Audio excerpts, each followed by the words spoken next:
Hey everyone, today we're going to be doing a video introducing this rifle here to the channel. Now I've actually had this thing in for quite a while, and if you didn't know from the title of the video, this is one of the BFT 47s from Century Arms. Now, as you've already noticed, we are at a live range, so you'll have to forgive some of the background noise. We will hopefully be able to be somewhat audible here, but this thing is very similar to the BFT 47 that I reviewed in the past. However, this one, as the name would imply, is in 5.56. Now, I know 5.56 AKs have been becoming increasingly popular due to the issues with bringing ammo in from the sources that we had in the past that allowed for very affordable 7.62x39, 5.45x39. And while 5.56 AKs have been around, they are really starting to find new life just due to the availability of that ammo.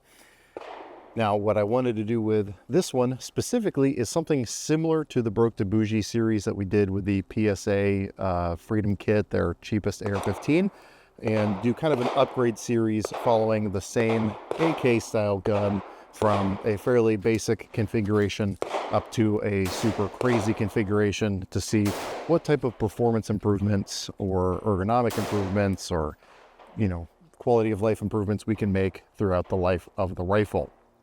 Now, again, right now it's in a fairly basic configuration. I have it to the bare minimum that I would consider for a fighting rifle, i.e. a sling, an optic, and a light. So specifically, I have one of the Vickers Blue Force Gear 2-point slings. I've got a Midwest Industries Gen 2 side mount here on the side, which this does come with a side mount. I've got a Romeo MSR up top just to keep it somewhat cheap.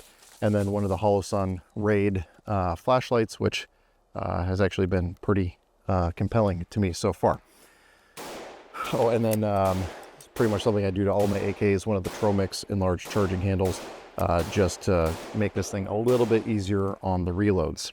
Now, at this point in time, I have about 750 rounds through this rifle, which to me is kind of that good proofing period just to make sure that things are going to work, things are going to be reliable before we spend a ton of time investing into a gun that may or may not work. Again, now at this point, it's not an exhaustive number of rounds by any stretch of the imagination. However, it is a good amount of rounds to get a feel for what this thing might perform like, and again, make me comfortable starting to invest the time and money into upgrading this thing and seeing how far we can push the performance of something like this. Now, this does already have some benefits working in our favor when it comes to the accessories or the features that come out of this thing out of the box. So what I'm going to go ahead and do, well, again, this isn't going to be the review of this gun. I want to give an overview of how this thing comes out of the box so that we can better understand where we're going to go with our upgrades from here. So starting up front, we've got that AK-74 style muzzle brake.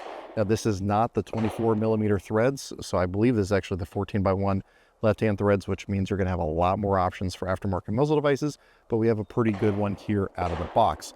We do have a slot for a cleaning rod, which is something that I had been begging for a long time leading up to the BFT 47 in regards to the Century Arms American-built AKs. Moving back, we've got that 90-degree gas block, vented gas tube.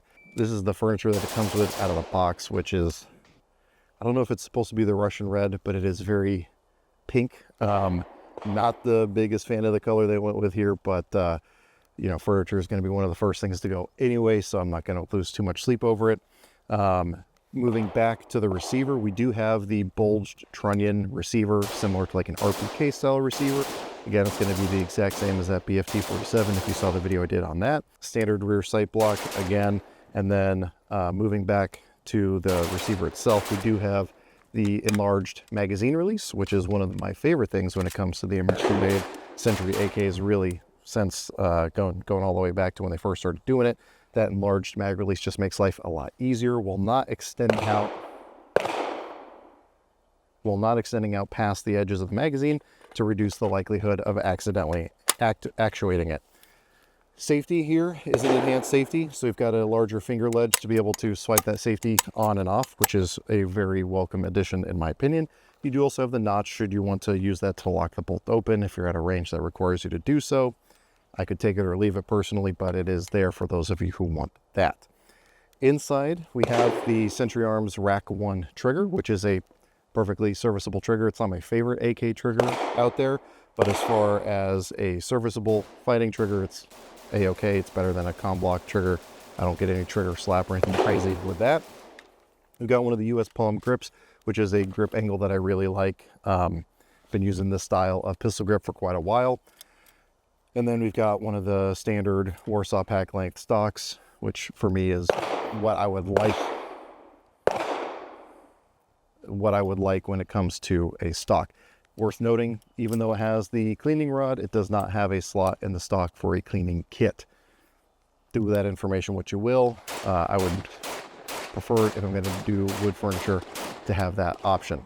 Now, the way that we have the light attached up here, because I don't think I mentioned it, this is one of the Midwest Industries light laser mounts. It just clamps onto the barrel, still allows you to use your cleaning rod and even get that thing out, while giving you Picatinny rail on both sides. So in this case, I just have the direct Picatinny mount for that Hollow Sun Raid, and then just the Picatinny here on the other side. So again, a fairly basic configuration as far as this goes. However, the real question is going to be, where do we go from here? So again, as I alluded to earlier, one of the first improvements that we typically look at when it comes to an AK style rifle is some sort of change to the stock, and then some sort of change to the handguard. If this was running a slant brake up front, that just normal angle cut slant brake, that would be the first thing to go for me. However, this AK-74 style muzzle device to me can last for a little bit. So really, again, this is already at the point where it's got the minimum for a fighting rifle. But if we wanted to make the ergonomics a little bit better, make the handling a little bit better, you know, and some of the svelteness a little bit better, there is some room for improvement. So I'm going to also throw this out to you guys watching this video.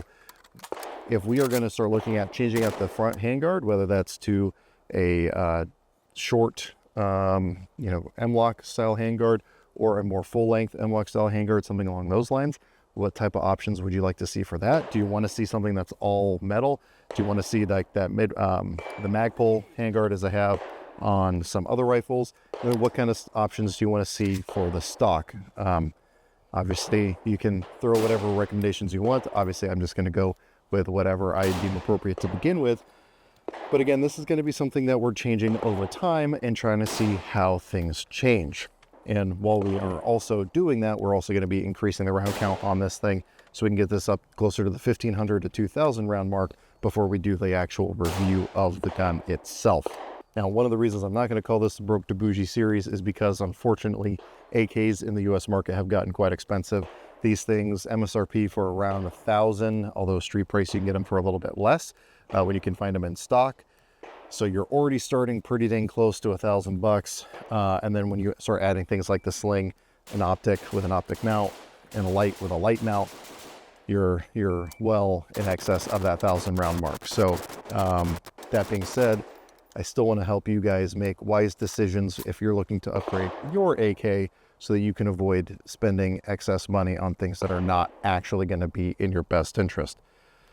So again, let me know what kind of testing you would like to see with this thing as time goes on. Let me know what kind of upgrades you would like to see tested on this rifle as we go through the life cycle of this thing.